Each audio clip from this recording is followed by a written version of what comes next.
Hello students, आज हम mirror formula पे बेस्ड न्यूमेरिकल्स करने जा रहे हैं। तो मिरर फार्मूला पे बेस्ड ये फर्स्ट न्यूमेरिकल लिया है। An object 4 centimetre in size placed at 25 centimetre in front of concave mirror of focal length 15 centimetre.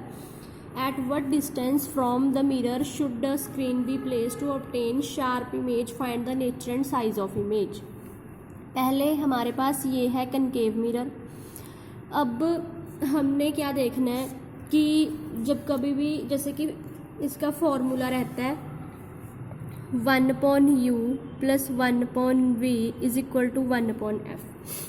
u v f क्या है कि ये मेरे पास एक जो मिरर इमेज बनी हुई है। u किसे बोलते हैं कि जो ऑब्जेक्ट है पोल से लेके ऑब्जेक्ट तक के डिस्टेंस को हम u बोलते हैं। कि देखो मैंने यहाँ से लेके यहाँ तक का जो डिस्टेंस लिया है ये हमारा ऑब्जेक्ट है, इसे हम बोलेंगे u।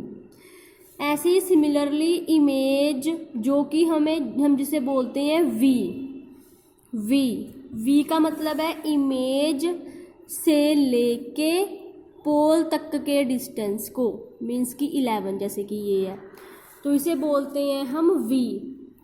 इमेज से यहाँ तक v, ऑब्जेक्ट से यहाँ तक u।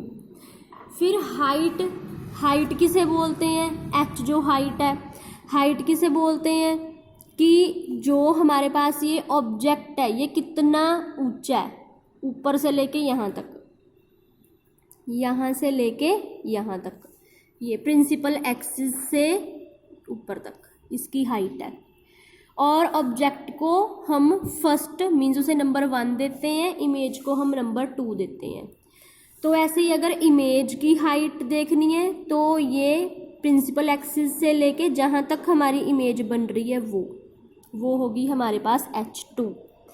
तो अब क्वेश्चन क्या आ रहा है कि ऑब्जेक्ट जिसकी साइज 4 सेंटीमीटर है, मीन्स उसकी हाइट 4 सेंटीमीटर है, उसे क्या किया गया है कि at 25 centimetre in front of concave mirror of focal length 15 centimetre की उसकी फोकल लेंथ जो है उसकी जो f है वो f जो है वो 15 सेंटीमीटर की दूरी पे है और जो ऑब्जेक्ट है वो 25 सेंटीमीटर की दूरी पे रखा गया। तो कनकेव जो मिरर होता है, आपको पता है कि कनकेव मिरर के केस में जो हमारी f है वो भी आगे होती है, जो c है वो भी आगे होती है और f ऑलवेज नेगेटिव है। तो हम इसकी फोकल लेंथ जो f है उसे पहले लेंगे -15 सेंटीमीटर।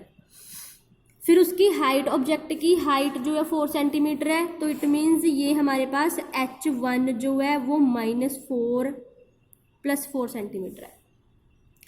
+4 इसलिए क्योंकि ऊपर की तरफ पॉजिटिव, नीचे की तरफ नेगेटिव।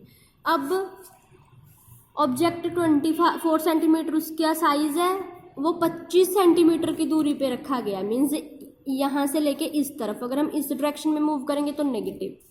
तो इट मीन्स हमने क्या लेना है, नेगेटिव में।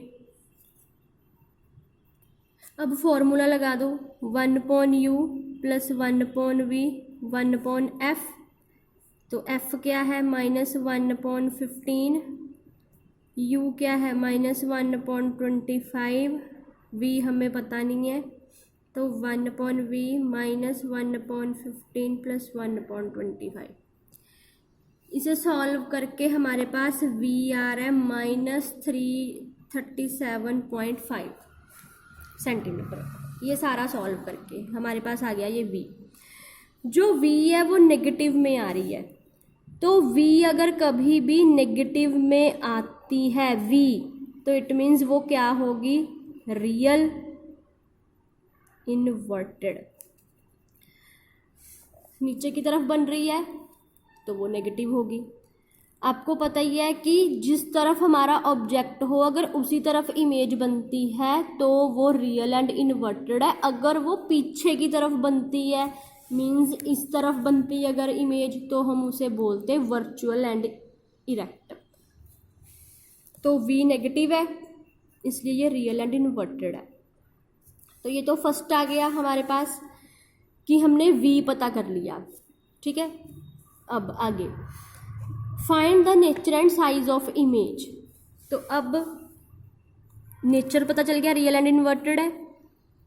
m is equal to h2/h1, m is equal to -v/u।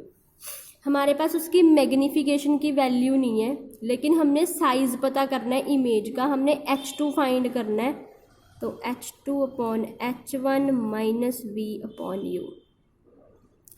Solve कर लो इसे। अब वैल्यू पुट कर दी, h2, h1 जो हाइट है 4 सेंटीमीटर, माइनस लगाना ही था हमने, v हमारे पास v आ गई माइनस दिस, u हमारे पास -25। पुट करके क्रॉस मल्टीप्लाई करके अगर सॉल्व करोगे तो इसका आंसर आएगा h2 -6।